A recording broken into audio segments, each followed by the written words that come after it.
Scott just made the point. Jefferson seems to be a lot more secure, not just in our... Well, the headline on the Drudge Report screamed, Baltimore's bloodiest Memorial Day. Now, there should have been an asterisk there at the end because it was merely Baltimore's bloodiest Memorial Day in 15 years. Pretty bloody. 29 people shot and 9 killed over the 3-day weekend. Baltimore, of course, is coming off of riots. Ferguson, Missouri is coming off of riots. So is Overtown and Liberty City, Miami, and South Central and Watts here in Los Angeles. They're all coming off of riots.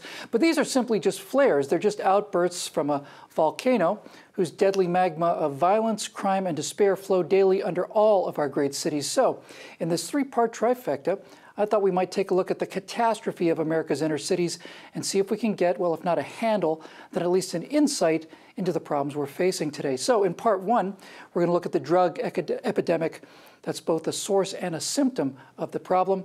In part 2, we're going to look at the Gordian knot of catastrophic social policies that have made the problem much worse. And finally, in our members-only part 3, we'll see if there might be some kind of action to turn this multi-generational catastrophe around.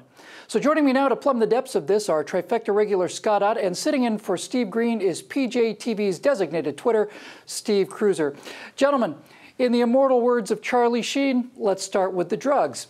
From the outside, it's tempting to place most, if not all, of the blame for the destruction of inner-city society on crime caused by the drug culture. That was certainly my position prior to reading a pair of remarkable nonfiction stories of inner-city pathology set, coincidentally enough, in Baltimore in the late 80s and the early 90s. Now, one of them was called Homicide: A Year on the Killing Streets by David Simon. Was spun off into a TV show, and even more powerful was his follow-up book, co-authored with Edward Burns, called The Corner, which was also made into a 6-part miniseries before becoming the basis of HBO's hit series The Wire. Now, there's a lot of liberal preaching in that book, but it doesn't mean that it doesn't hold any painful truths. Steve, crack cocaine is available pretty much everywhere today. Now, in The Corner, Simon and Burns tell of the good old days of drug addiction in Baltimore when relatively few numbers of people were just strung out on heroin, sleeping for 3 days. But with the advent of free-base cocaine, that's raw cocaine or crack cocaine, the world really changed. In the book, we hear of people spending their entire rent and food money, sometimes in a single day, getting high, hitting the Piper syringe 10, 12, 14 times in one day. Now, did this horrifically addicting drug wipe out any last chance for those trying to make it in the inner city, do you think? It certainly helped. I mean, because suddenly you had it's good that you brought up the heroin thing, because the heroin addicts, as you said, they just tend to, you know, get in these flop houses and they sit around and they don't do anything. You get on the real stimulant-based things like the cocaine and the crack, all it does is make you want to figure out how to get more, and you're awake enough to do that all the time. And it sounds like a casual assessment of the way things are, but I have some experience with narcotics from the early days of my entertainment career, and I know what I'm talking about here. And that really did start a big decay in the inner cities, because now you had people controlling the drug trade, you had people, responding to the drug trade, and you had people who were extraordinarily wired, okay, not safe for anything in public, now committing crimes all the time. It's harder for the police to deal with. It really did start a real mess in the inner cities, as the crack cocaine did. And there are probably 1,000 conspiracy theories as to why crack became prevalent in the inner cities, and those can be explored in another segment. I want to do a quick follow-up with you, Steve, because the conspiracy theories about why crack cocaine, you don't need conspiracy theories. Crack cocaine is a very cheap, very effective high, and people wanted it. There was a market for it, and there you go. But one of the things I want to talk to you about just real quick on a follow-up, Steve, is the level of this addiction is so great that not only has crime in the inner cities been the kind of crimes we're thinking of, like stick-ups and carjackings and taking people's stereos and all the rest, we find in inner cities where they're not very particular about where this stuff comes from, that the actual cities, the actual structure of the cities has been cannibalized.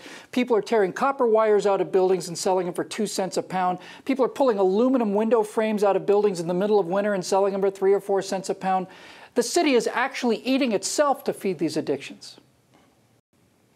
Yeah, and you know, a lot of people have some casual acquaintance with the notion that addiction is insidious. Well, there are great variations on the levels of insidiousness of addiction too, and there are certain kinds of drugs that are just much, much worse than other drugs. This probably being the worst, because you can start introducing things into the way they're made that'll screw people up worse, that are dangerous on their own, separate from the drug itself, and again, going with what you just said, based on what I said before about it just makes you wonder how to get more. It makes you find ways to try to get more. They will do anything, virtually anything. I mean, to ruin their families, to ripping homes apart, anything to get just a little bit more. Not to keep the addiction going forever. They're just thinking about getting anything to facilitate the next purchase. And there's so many problems tied into this, Steve. One of the little problems is that so many of these people are either watering down these drugs, cutting them so much, or ripping people off, selling basically baking soda, that people commit enough crimes or rip out enough wires or spent their rent checks to go get a blast. And it turns out that there's nothing but just dead air. And then they have to go do it again. So it's a horrible, pernicious problem. Now, Scotty, let's look at a different side of this, because in The Corner, Simon and Burns tell the true story of one W.M. McCullough, and the story of the McCullough family is, in a nutshell, the tragedy of America's inner cities. W.M. McCullough started out picking cotton on a plantation in South Carolina. Then he moved entirely on his own to Baltimore. He started working young, and he started with hard, physical work in a factory, carrying gigantic pieces of iron around. He married a church-going woman in his teens, and they stayed married for the rest of their lives. After a lifetime of back-breaking unemployment, he continued to drive a cab every day after he retired. He never took a penny in handouts. Now, W.N.'s son, Gary McCullough, was studying to be an engineer, but he fell into the addiction of this cocaine crack epidemic. Gary's son, DeAndre, was dealing drugs at 15, and DeAndre's son was born to teen parents who were so deep in the drug trade that this great-grandson can't possibly have the same motivation and strength of character that his great-grandfather had. So, do you think that the drug trade is the cause of the problem, or could it be that the drugs are just a symptom of the lack of economic opportunities and the destruction of the family, made possible largely through these government handouts? You know, I think this is a particularly difficult problem to untangle because the data is so confusing. When you look at the drug, for example, the assumption here is that drugs are worse than they ever were. Well, if you look at the incarceration rate for drug crimes, where drug offenses are the most serious charge on somebody's list of charges, you find that peaked in around 1990, 1991, and it went from about 22% now, and it's steadily declined down to about 17%. Now, there's a big difference, though, in how many people are in jail in state prisons for drug offenses, which is in the neighborhood of 20%, compared to federal prisons, which is in the neighborhood of 40 to 50%. However, most people in the country who are in jail are in a state prison. And so there's a real tangle of data that makes it very difficult to say, okay, what's really happening here? For example, there's a guy from Fordham Law School named John Pfaff who's started to look at this data, and he says, you know what? Crime is dropping, arrests are dropping, and yet for some reason, district attorneys are almost twice as likely to charge somebody with a felony as they were before. And so you actually have a lot more people winding up with serious charges. Some people think that sentencing is getting harsher. There's mandatory sentencing. Well, the data seem to show that even with the mandatory sentencing, people aren't spending much more time in jail. All of this to say, not that it leads to any solutions, but all of this to say that I don't think we have a good enough handle on what's actually happening. I mean, what does it mean when you see that white people are 5 times more likely to use drugs, self-reported, 5 times more likely to use drugs than black people, and yet black people are 10 times more likely to be in prison for the use of drugs?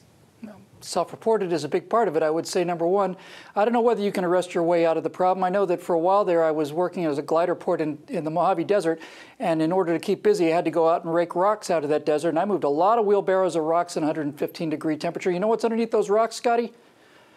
More rocks is what's underneath those rocks. My friends, I think my conservative bona fide should be pretty much established by now, and I say that only because this is a much, much bigger problem than just say no. You can say no when you have a hope for the future. You can say no when you have a family with a powerful male and female role model. William M. McCullough was raised with an unbelievably powerful work ethic. His son's generation fell. They fell. under the grip of unbelievably addictive chemicals, and they fell because they had no hope and no economic prospects. W.M. Grandson's parents became drug addicts, and his son was born to a father dealing dope at 15. This horrific drug culture is not just about addiction, it's about economics and about the destruction of the family, and not only the toleration, but the active promotion of these catastrophic changes on the part of a half-century of Democratic policies. We're going to look at those next in part 2. For PJTV, I'm Bill Woodall.